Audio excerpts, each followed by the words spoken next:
Olá, meus irmãos e minhas irmãs. Como eu havia dito, a gente ia se encontrar hoje, não na parte da manhã, mas na parte da tarde. E hoje eu iria fazer oração da tarde. Usarei o nosso bom e velho livro de oração, na página 158, do ofício diário para uso individual familiar. E a boa e velha Bíblia, e não usarei outro subsídio para a meditação. Eu usarei a meditação da minha própria cabeça, de uma maneira mais livre. Ok? Vamos lá, vamos começar? Na página 158, se você quiser acompanhar, do nosso livro de oração. O Espírito do Senhor preenche o mundo todo. O Espírito do Senhor se move sobre as profundezas. O Espírito do Senhor aquece os nossos corações. O Espírito do Senhor preenche todas as coisas.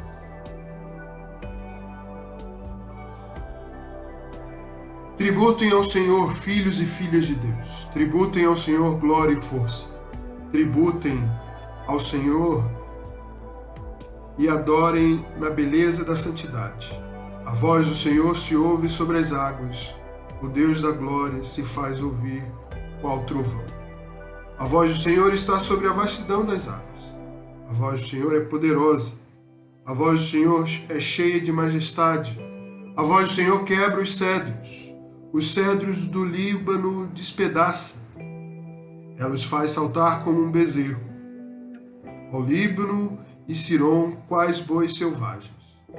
A voz do Senhor separa as labaredas do fogo. A voz do Senhor faz tremer o deserto. O Senhor faz tremer o deserto de Cádiz. A voz do Senhor multiplica a vida. E no seu templo é proclamada a sua glória. O Senhor preside aos dilúvios. E como rei, o Senhor preside para sempre. O seu povo, ó Senhor, dá forças. Com paz, Deus abençoa o seu povo. Glória ao Pai, ao Filho e ao Espírito Santo, como era no princípio, agora e será sempre, por todos os séculos. Amém. Agora faremos o Salmo 146, do nosso livro de oração comum, que se encontra na página 973. Aleluia! Louve ao Senhor. Louvo minha alma ao Senhor. Enquanto eu viver, louvarei ao Senhor. Enquanto existir, cantarei ao meu Deus. Não confie em príncipes, nem em pessoa alguma, em quem não há auxílio, porque, dando o derradeiro suspiro, volta o ser humano à terra. Os seus pensamentos estão condenados ao esquecimento. Felizes quem tem Deus por teu auxílio, quem tem a sua esperança no Senhor, seu Deus, no qual os céus e a terra, o mar e tudo que nele existe, o qual guarda a verdade para sempre, o qual faz justiça às pessoas oprimidas e dá pão às famintas. O Senhor solta as pessoas aprisionadas. O Senhor abre os olhos das pessoas cegas, levanta as abatidas e ama os justos. O Senhor guarda quem peregrina, ampara as pessoas órfãs e as viúvas, mas transtorna o caminho das pessoas perversas. O Senhor reinará eternamente. O teu Deus, ó Senhor, e por todas as gerações. Aleluia. Glória ao Pai, ao Filho e ao Espírito Santo, como era no princípio, agora e será sempre, por todos os séculos, hoje e sempre.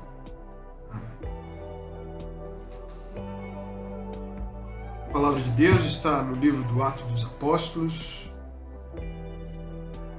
capítulo 9, iniciando do verso 1 ao verso 20. Paulo, respirando ameaças contra os discípulos do Senhor, apresentou-se ao sumo sacerdote e lhes pediu cartas para as sinagogas de Damasco. autorizando a levar presos para Jerusalém todos os seguidores do caminho que encontrasse, homens e mulheres. Estando em viagem, já perto de Damasco, de repente uma luz celeste o ofuscou. Caiu por terra e viu uma voz que lhe dizia: Saulo, Saulo, por que me persegues? Respondeu: Quem és, Senhor? Disse-lhe: Eu sou Jesus, a quem tu persegues. Agora levanta-te, entra na cidade, e aí te dirão o que deves fazer. Os acompanhantes se detiveram mudos, pois ouviam a voz e não viam ninguém. Saulo levantou-se do chão e, ao abrir os olhos, não enxergava. Tomando pela mão, fizeram-no entrar em Damasco, onde esteve 3 dias cego, sem comer nem beber. Havia em Damasco um discípulo chamado Ananias. Numa visão, o Senhor lhe disse: Ananias. Respondeu: Estou aqui, Senhor. E o Senhor a ele: Dirija-te à rua principal e procure em casa de Judas um certo Saulo de Tarso. O encontrarás orando. Numa visão, Saulo contemplava certo Ananias, que entrava e lhe impunha as mãos para que recuperasse a visão. Ananias respondeu: Senhor, ouvi muito falar desse homem e contar todo o mal que fez aos consagrados de Jerusalém. Agora está autorizado pelos sumos sacerdotes para prender os que invocam teu nome. O Senhor lhe respondeu: Vai, pois ele é meu instrumento, escolhido para difundir o meu nome entre os pagãos, reis israelitas. Eu lhe mostrarei o que deve sofrer por meu nome. Ananias saiu, entrou na casa e lhe impôs as mãos, dizendo: Irmão Saulo, o Senhor Jesus me enviou, aquele que te apareceu quando vinhas, para que recuperes a visão e te enchas do Espírito. Imediatamente caiu seus olhos, uma como escamas, e recuperou a visão. Levantou-se, batizou-se, comeu, recuperou as forças. E ficou alguns dias com os discípulos de Damasco. Logo que se pôs a proclamar nas sinagogas que Jesus é o Filho de Deus. Palavra do Senhor. Demos graças a Deus.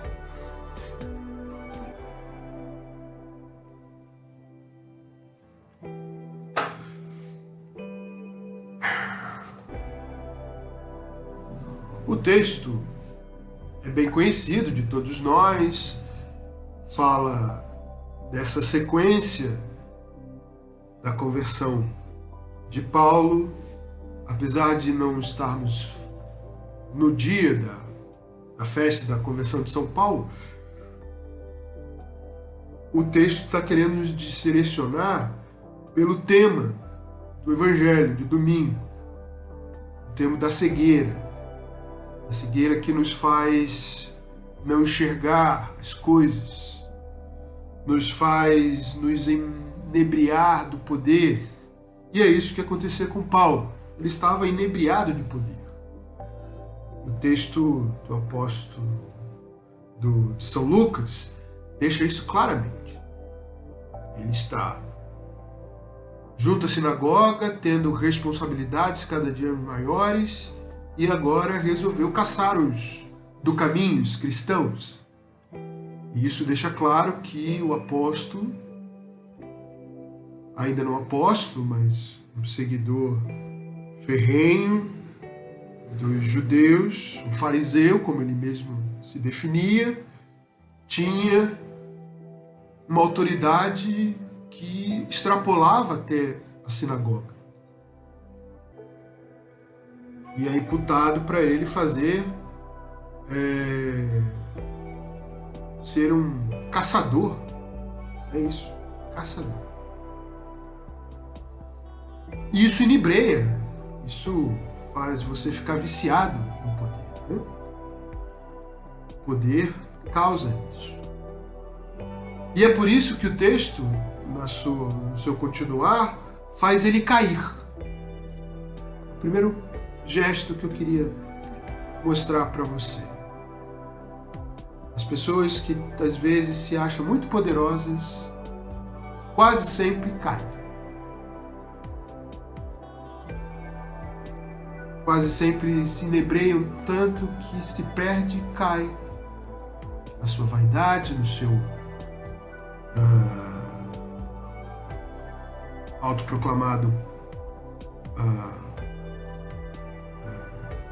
autoritarismo, a sua vontade cada vez mais de ganância pelo poder.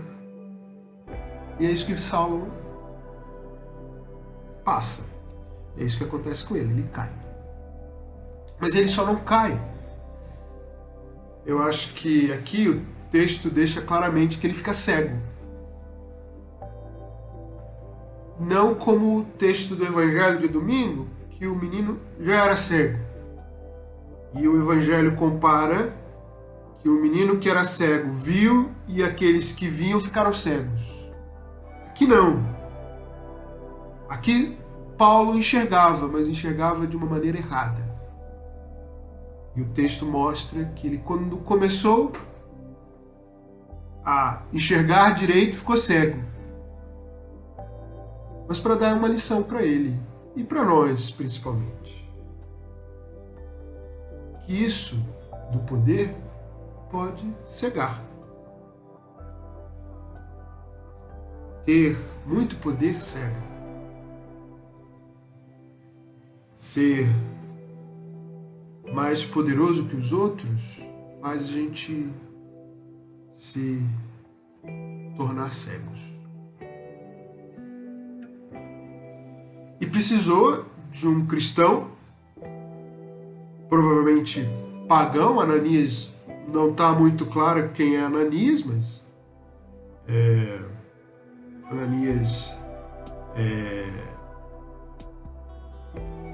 conhecido como um homem muito fervoroso, é um dos discípulos.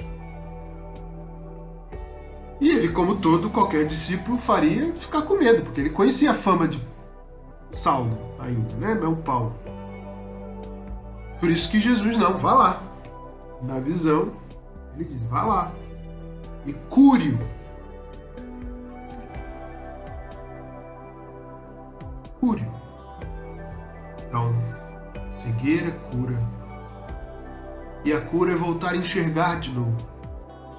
Ele via, ficou cego e voltou a enxergar. E quando ele faz o gesto da bênção, ele impõe as mãos, diz o texto. Ananias saiu, entrou na casa e lhe impôs as mãos. Pareciam umas escamas que saíam. É bem simbólico isso, né? A sua visão estava cega porque tinha escamas, tinha tampões nos seus olhos. E caiu.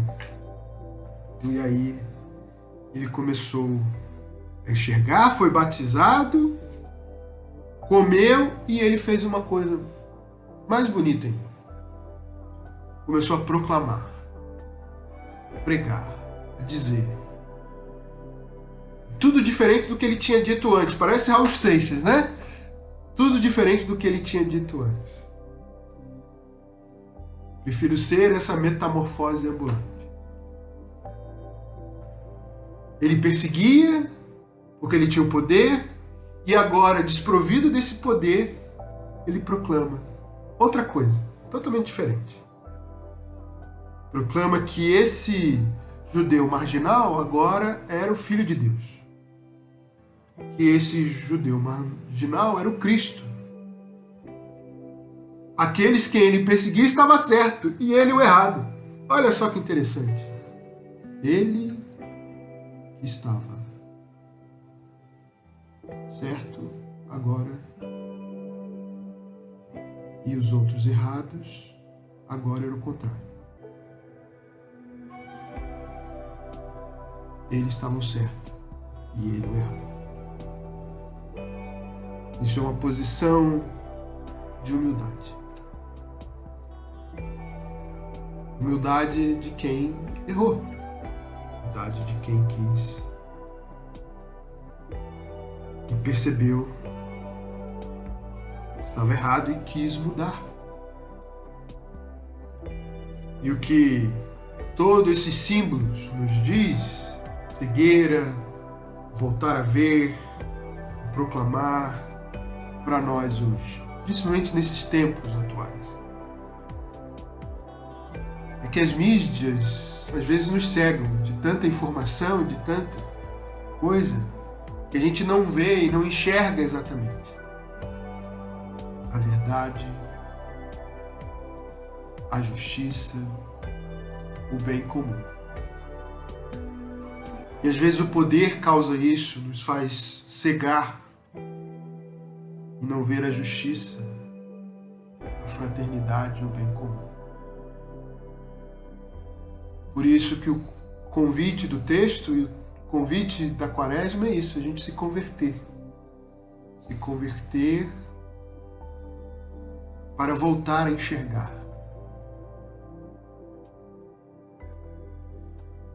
Voltar ao caminho da verdade.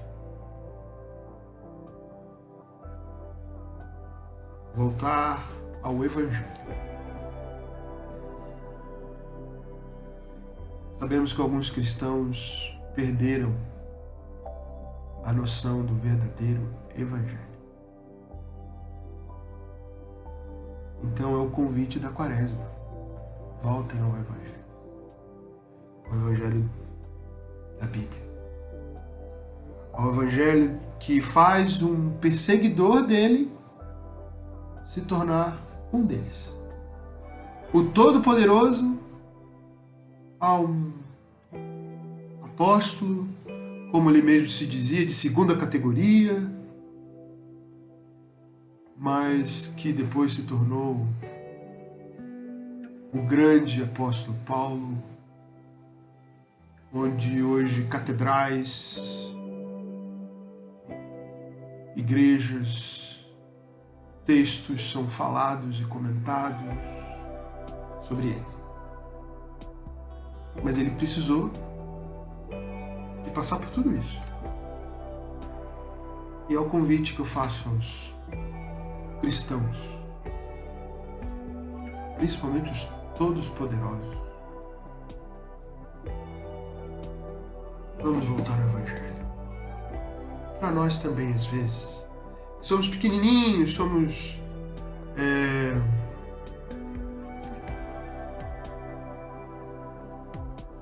descartáveis, porque não somos uma igreja tão grande. Vamos voltar ao Evangelho. Vamos pregar isso. Vamos realmente incluir todas as pessoas. Vamos construir o reino de Deus, da libertação e da verdade, da inclusão. Não vamos nos embriagar com os poderes desse século. Vamos, como o apóstolo Paulo disse também, nos apoiar no poder do Cristo, que é o seu Evangelho.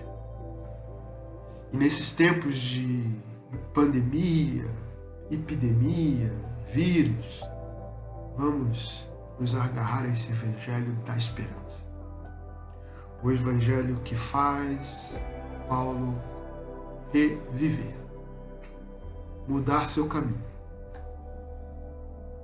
E como diz o Raul Seixas, desdizer tudo aquilo que ele disse antes, mudar todo o discurso. Mudou o discurso do medo para o discurso da esperança. Alguns governantes nossos precisam ouvir isso.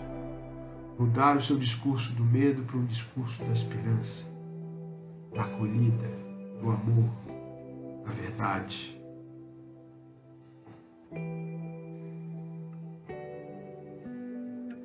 E é isso que é proclamar o Evangelho. É esse o convite do apóstolo Paulo do texto do Atos. Enxergar de novo e proclamar o Evangelho da esperança e da vida.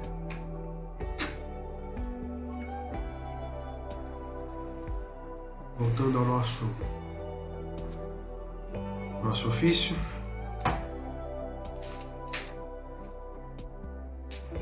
uns minutos para a gente lembrar novamente das pessoas que estão cometidas de coronavírus, dos seus familiares, dos nossos amigos que também podem estar acometidos pelo coronavírus, pelos vizinhos, pelas nossas cidades.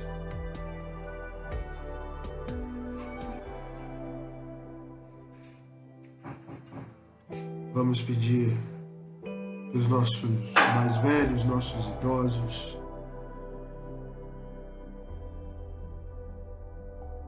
aqueles e aquelas que precisam de mais atenção, principalmente que estão no leito dos hospitais, os mais velhos e os mais jovens. Vamos também lembrar dos doentes da paróquia.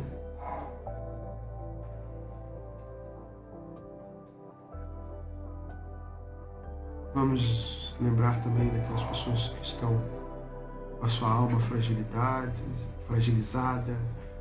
a sua alma precisando do seu cuidado, a nossa atenção também, mais especial.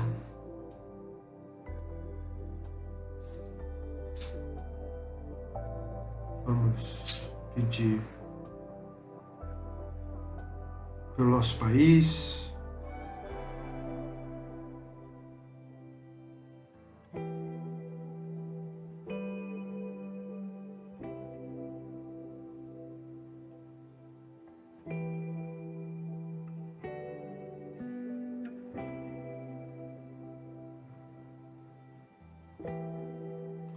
amém.